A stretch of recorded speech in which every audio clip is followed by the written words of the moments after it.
ಟ್ರಾಫಿಕ್ನಲ್ಲಿ ambulance ಪರದಾಟ, ಏನಿದು ಅವಾಂತರ? ಗಾಡಿ ಆಂಬ್ಯುಲೆನ್ಸ್ ಹೋಗ್ಬೇಕು, ನಿಲ್ಲಿಸ್ರಲ್ಲಿ ಅದು ಸ್ಟಾಪ್ ಮಾಡಿಸ್ರ. ಸಮಸ್ಯೆಗಳನ್ನು ಕೇಳಲು ಬಾರದ ಸಂಸದ ಗದ್ದಿಗೌಡರು. ಹೌದು, ಇಳ್ಕಲ್ ನಗರದ ರಾಷ್ಟ್ರೀಯ ಹೆದ್ದಾರಿ 50ರಲ್ಲಿ ನಿರ್ಮಿಸ್ತಾ ಇರುವಂತಹ ಅಂಡರ್ಪಾಸ್ ಕಾಮಗಾರಿ ಸಲುವಾಗಿ ಜನಸಾಮಾನ್ಯರು ರೋಸಿ ಹೋಗಿದ್ದಾರೆ. ದಿನವೂ ಟ್ರಾಫಿಕ್ ಜಾಮ್ನಿಂದ ಜನ ಪರದಾಡ್ತಿದ್ದಾರೆ. ಆದರೆ ಇಂದು ತುರ್ತು ಚಿಕಿತ್ಸೆಗೆ ತೆರಳುತ್ತಿದ್ದಂತಹ ಆಂಬ್ಯುಲೆನ್ಸ್ ಟ್ರಾಫಿಕ್ ಜಾಮ್ನಿಂದ ಬರೋಬ್ಬರಿ 20 ನಿಮಿಷಕ್ಕೂ ಹೆಚ್ಚು ಕಾಲ ಟ್ರಾಫಿಕ್ನಿಂದ ತಪ್ಪಿಸಿಕೊಳ್ಳಲು ಪರದಾಡುವಂಥ ಪರಿಸ್ಥಿತಿ ಎದುರಾಗಿತ್ತು. ಸಮಸ್ಯೆಯನ್ನು ಅರಿತ ಪೊಲೀಸರು ಸ್ಥಳಕ್ಕೆ ಬಂದು ಆಂಬ್ಯುಲೆನ್ಸ್ಗೆ ದಾರಿ ಮಾಡಿಕೊಡಲು ಸಾಹಸವನ್ನೇ ಪಡೆಯಬೇಕಾಯಿತು.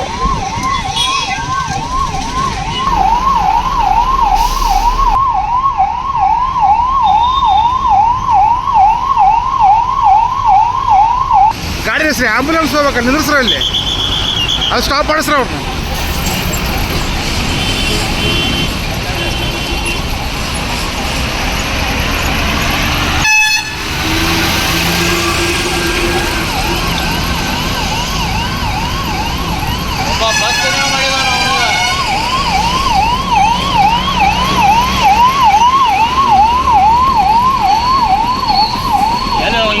ಯಾವುದೇ ಕಾಮಗಾರಿ ಮಾಡಿದ್ರೆ ತುರ್ತು ಪರಿಸ್ಥಿತಿಯಲ್ಲಿ ಜನರಿಗೆ ತೊಂದರೆಯಾಗದಂತೆ ಕಾಮಗಾರಿ ಮಾಡಬೇಕು. ಆದರೆ ಹಲವು ಬಾರಿ ಮಾಧ್ಯಮಗಳು ಸಮಸ್ಯೆಗಳನ್ನು ವರದಿ ಮಾಡಿದರೂ ಕೂಡ ಸಮಸ್ಯೆ ಬಗೆಹರಿಸುವಲ್ಲಿ ಮನಸ್ಸು ಮಾಡದಿರುವುದು ಹಲವು ಅನುಮಾನಗಳನ್ನು ಹುಟ್ಟಿಸಿದೆ.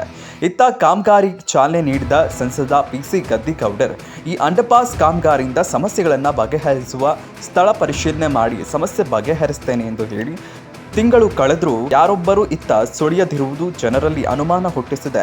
ಇನ್ನಾದರೂ ಸಂಬಂಧಪಟ್ಟಂತಹ ಅಧಿಕಾರಿಗಳಾಗಲಿ ಜನಪ್ರತಿನಿಧಿಗಳಾಗಲಿ ಈ ಟ್ರಾಫಿಕ್ ಮತ್ತು ಗುಣಮಟ್ಟದ ಕಾಮಗಾರಿ ನಡೆಯುತ್ತಿದೆಯೋ ಇಲ್ಲವೋ ಎಂಬುದನ್ನು ಪರಿಶೀಲಿಸಬೇಕಾಗಿದೆ.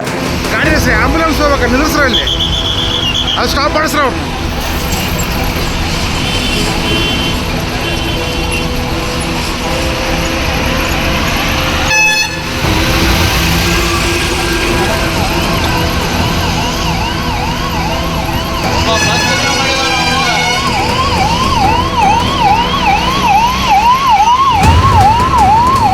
ಇನ್ನಷ್ಟು ಅಪ್ಡೇಟ್ಗಳಿಗಾಗಿ ಫಾಲೋ ಮಾಡಿ ವಿಜಯ ಧ್ವನಿ ನ್ಯೂಸ್.